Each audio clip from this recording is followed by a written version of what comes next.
Darty in the double team, gives it back to Black with 20 seconds left to play. Goes back to Michael Jordan, jumper from out on the left, good! 63-62. When that jumper by a Tar Heel freshman shot down the Hoyas in 1982, it foreshadowed a career of such dimension that 10 scoring titles, 32,000 points, and 6 Finals MVP awards could not begin to measure. Michael Jordan played at a level even above his own numbers. Every single night that you watched Michael Jordan, he was Michael freaking Jordan every single time.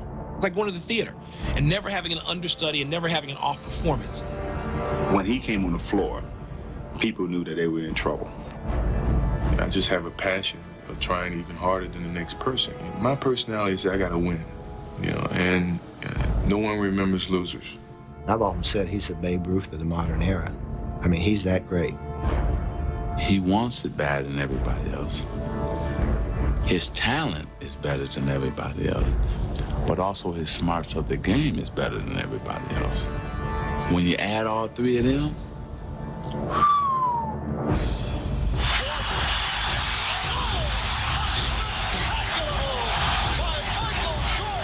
basketball was just this little piece of clay that he could mold in any way he wanted.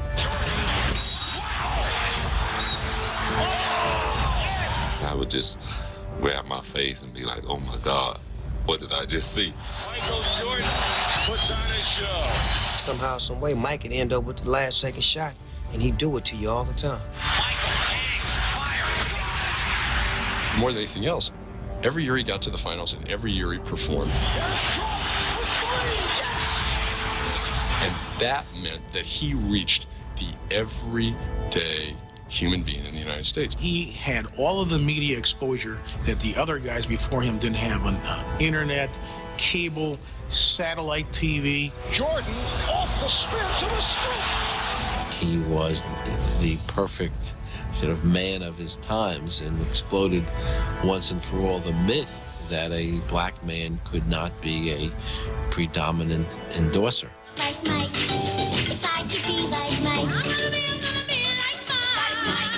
If I could be like Mike. You had every kid in America wanting to be a black man.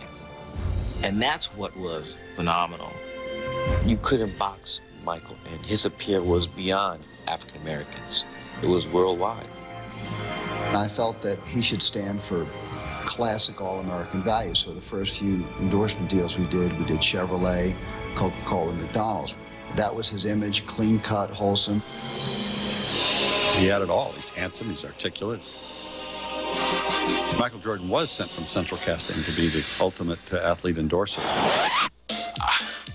Better get your whole grain. I bet eat my Wheaties. He had this juxtaposition of being unreal as a performer and incredibly real as a personality. Ladies and gentlemen, Michael Jordan.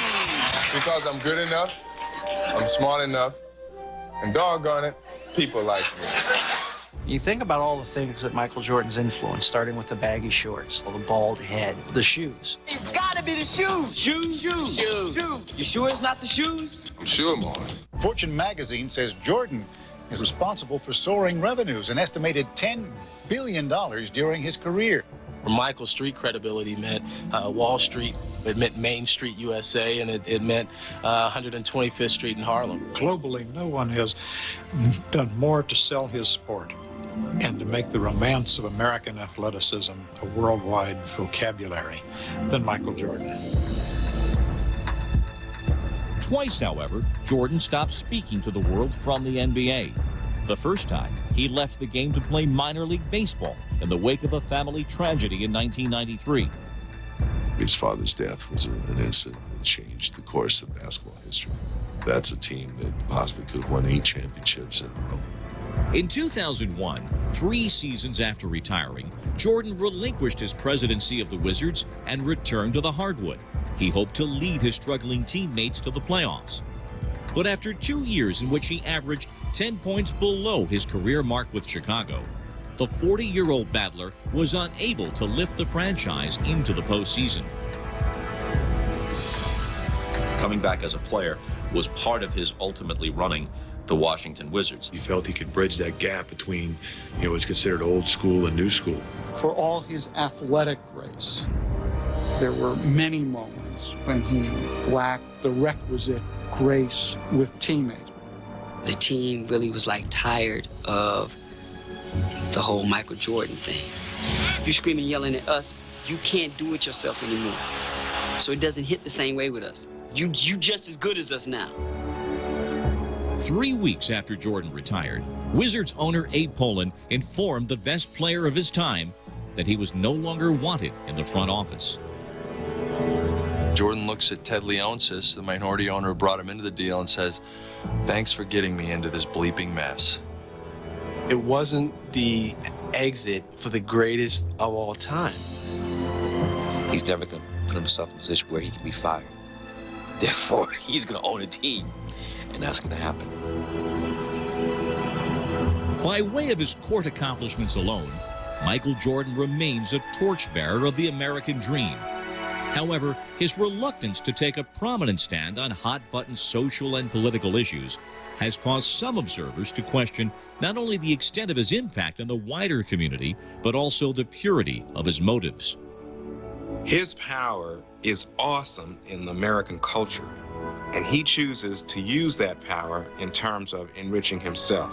And so I think to many, he becomes a greedy bastard. Here's a guy that could do so much good and has chosen to stay in the shadows and to be Michael Jordan so he can be this colorless figure. We can all embrace Michael, regardless of race, regardless of income status. He's an American icon, and there hadn't been a whole lot of black icons in America prior to Michael Jordan. When I was growing up, a guy who looked like Michael Jordan was in trouble. He was too black, and that's the color of the slave. The whole aesthetic of black beauty and black attractiveness has changed after Jordan. And whether or not he consciously espoused a particular ideology, he was an agent for change. Michael Jordan's career tells you everything you need to know about why there is such passion about sports. It also tells you about the darker side of such passion. The glory of sports is that it is immune to the power of spin. All the hype in the world cannot turn a loss into a win.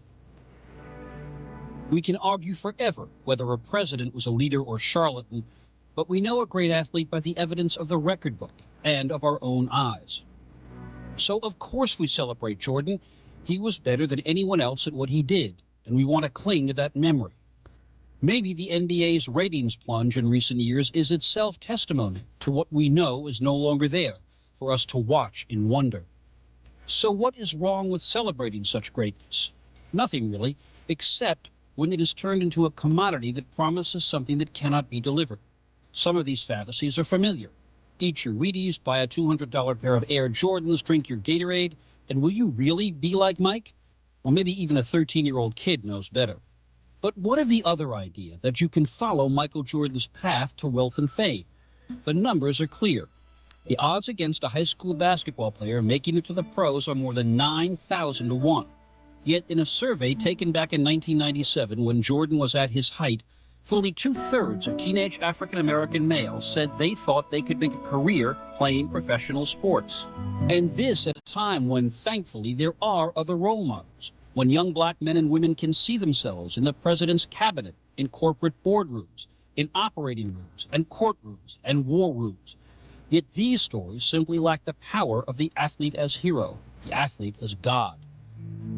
Michael Jordan did not create this world. He simply possessed the talent, the grace, the ability that made him a champion, and that enabled the massive media machinery to turn him into a commodity. And if the other part of that story is a trail of false dreams and broken hearts, that is not his failure, it's ours.